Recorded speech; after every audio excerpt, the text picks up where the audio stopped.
wadankiina wax u barta wadankiina wax u barta oo xambaaro waajibkiisa Assalaamu calaykum waraxmatullaahi wabarakaatuh. aad baan idin salaamay guud ahaan ardayda ku xiran channelkeena Simcode School Baranje 2 official inulweyn. cashirkeena maanta wuxuu ku saabsan yahay wada sheekaysi aad iyo aad u xiiso badan. waxaan sheekaysanayaa wiil iyo gabar. Confabulation wada sheekaysi. Boy, wiilka ayaa bilaabay wuxuu leeyahay, dear fine girl, qaliyey, you are adiga waxaa tahay the type nooca of a girl ee gabar a man wishes uu nin rajeeyo to have inuu helo. There would be no luckier than me.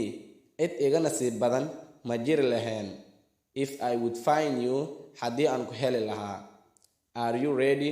Diyaar ma u tahay to make my dream come true inaad riyadayda ii rumayso?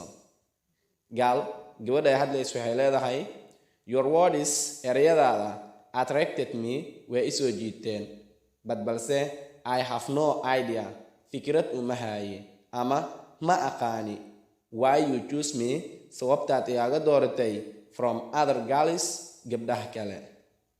Boy, wiilka ay hadlay wuxuu leeyahay, don't compare, ha isku barbardhigin diamond and money iyo lacag.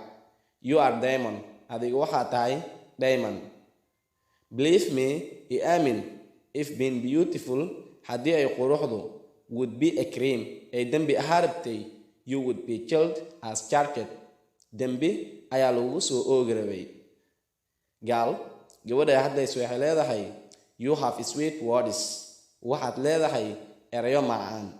Those can even change, kuwaas oo xitaa bedeli kara negative words ereyada diidmada ah into positive aqbal.